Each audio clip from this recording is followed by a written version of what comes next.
How I made my Emmy-considered queer series with no studio backing. Let's go.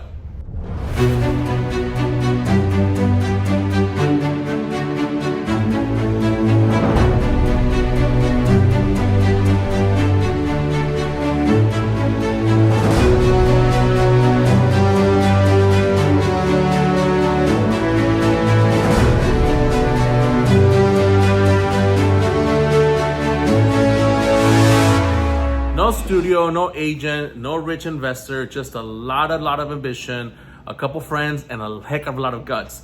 We all got together and we made 6 episodes of Strangelove, which is being considered now for an Emmy nomination. So if you haven't watched it, here's a trailer. You can watch it now, but let's get into it. For those of you that are new, one more time, I'll let you know who I am. This is Xolalpa, undocumented filmmaker, queer, and a maker. That's who I am, because I make things happen. And I'm based out of LA, and this is a story about the riskiest, most ambitious project I've ever done in my whole career. Strangelove was a labor of love that came together in a period of 5 years. I wrote 6 episodes, I directed 6 episodes, and I actually edited all the episodes with my co-editor, so I was really involved. As many of you know, I'm a hustler. I wear a lot of hats, so this series is based on a lot of experience that I've lived from college to the film industry to all the way back in high school to the property management industry as a queer undocumented folk who's out here just making things happen. The heart of the story is 4 characters who each have something from me, and I said, why don't I make a series where each of them have something that I've lived in life? One of them has to be a hustler, ding ding ding. The other one's actually a property manager, ding ding ding. The other one is an interior designer. I'm not an interior designer, but as you can see in my house, I like to do a little bit of interior designing, ding ding ding. And the 4th one is a Herbalux salesperson, and I'm a salesperson day to day, so ding ding ding ding ding ding ding ding ding. And although they each have something from me, they're also very individual in their own lives. When I came to my showrunners, Luis Adrian Lara and Shelly Rowe, who are my constant collaborators, I said, I want to make history. and that's exactly what we did. We brought these 4 characters together and we built a whole world around them. Queerty called it the Latinx 6 in the city. Our magazine called it a love letter to undocumented and to queer individuals all over the world. I actually wrote these 6 episodes during COVID, and I wrote them all in a period of 16 hours. I know, I'm insane. I'm just the crazy slut with a dead husband. Everybody knows this. You can Google me, you can see that I tend to do stuff like this. I am slowing down a little bit more because my projects are growing exponentially nowadays. But when I wrote Strangelove, I knew I wanted to make this on my rules, on my own terms, and that meant that I needed to showrun this with 2 other independent filmmakers because we all would come together and we knew exactly what we were gonna make. I think some of the biggest challenges of making this was that we had no budget at all. If you watch our series, we only had $1,500 and we split that in a period of about, I don't know, I think it was like 16 days where we just bought food for everybody. And everybody that came together for this is actually a friend of ours.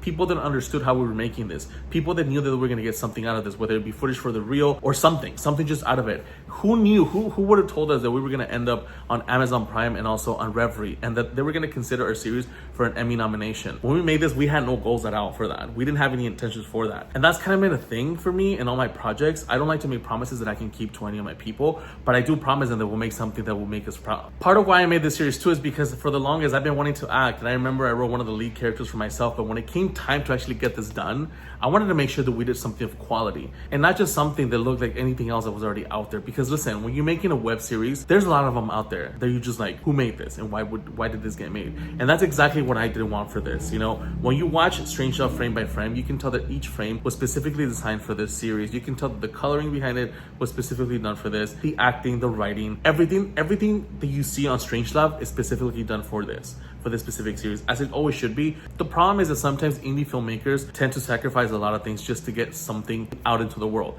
And that's great. Sometimes you just have to do that. But when you're working with a team now, when you're working with people that are putting in their time and investing their time and they're not getting the dime out of it, you best believe that you need to do your best to make something of quality. And that's what we did with Strangelove. And if you look at the numbers, people are loving it. People are asking for a season 2, which is something that I will talk about in a different video. For now, I just want to talk about how we made a series that qualified for the Emmys. My all-time collaborator, Luis Adrian Lara, who's one of the showrunners, is also the DP of the entire series. He actually saw my last film, Lolita, which is doing the festival tour, and I'll be making a video about that soon because I'm coming to your city and I want you to come support. But get back to Strangelove. He's my all-time collaborator. He came on board as a showrunner, but also as a DP, and he's the one that shot all the episodes. We shot it with a red camera and a cinematic cinematic lens. And I specifically told him, you know, and I know I already said this, but I'm gonna mention it again. When I sat down with him and we knew we were gonna make this without zero money, I said, I wanna make sure this looks like something that could be on HBO, Showtime, FX, something that people can watch and say, okay, I get it, this is LGBTQ characters, but the stories are so universal that you forget about that. And when you watch this, you'll realize that the issues around these characters has nothing to do with sexuality. They just happen to be gay. And that's the beautiful part about this. That's what I wanted to do, because so often you see queer related shows and they involve drugs and, you know, illnesses and this and that, and they have this tragic ending, which again, those are valid stories. But for me, I wanted to make something different that was based on my experience. Some people might like it, some people might not like it, but you know what, when you watch it, you come back and tell me if you see something similar. And if you do, I'll give you a high five. Ding, ding, ding. When I pitched this series to my actors, I didn't really know what was gonna happen in terms of distribution. I just knew that we wanted to put it on YouTube, or at least that's what I wanted. I just wanted to put it on YouTube to try and get it nominated for an Emmy. And that's exactly what we did. Once we put it up on YouTube, it turned out that Amazon Prime was interested and we were able to put it on Amazon Prime as well. And then we also licensed it to Reverie. But that wasn't something that we were looking to do at the time. Like, that wasn't on my mind at all. I just wanted to make a series good enough to put on YouTube and to have people watch it. And I'm not gonna sugarcoat it and sit here and say things like, oh, it was easy or whatever, we had a great time, it was all fun. No, I mean, there was moments where I wanted to give up and be like, F this, I don't want to do this is too much for me. We shot this in a period of 8 weeks, which is a total of 16 days, because we only shot it during the weekends. When no one's getting paid and they're doing this out of passion, people have other jobs and I didn't want to interfere with that. I myself have a 9 to 5 and I didn't want to interfere with that. So we all got together every weekend for 8 weekends, which is 16 days, and we shot the heck out of this series. I also would have never been able to do this without my showrunners, Luis Adrian Lara and Shelly Rose. Shelly, which I haven't mentioned, but actually I'm going to tell you about her. She's a badass producer. She came in, she broke down the script, she looked for locations, she did all the SAG paperwork, and she was like, we're gonna do this. We're gonna do this one way or the other. And that's what we did. We got together and we made the series. And I can't tell you how happy I am that I got to collaborate with her and Luis, because they're both completely opposite. But when we came together, we built an amazing team that we became family. And I can't wait to tell you guys that we're actually working on something else related to Strangelove, but stay tuned because I can't really talk about it now. One thing for sure I'll say, if I could do this all over again, I would do it the exact same way. I would cast every single person and I would do it the exact same way that I did it, because there's no other way than making your own table. And when I say that, we're always waiting to be invited to a table. We're always waiting to be invited to the room, right? But sometimes you gotta make your own room. Sometimes you gotta make your own table. And listen, nobody said it would be easy.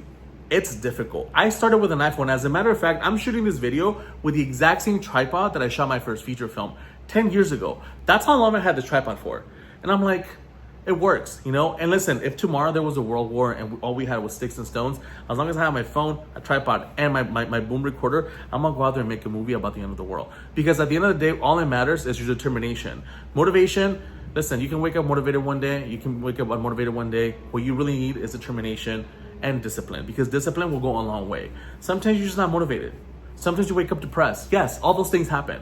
But if you have determination and discipline, your depression might not go away, your lack of motivation might not go away, but you know what? You might forget about it in the process while you're doing something that you love. So take a chance on you.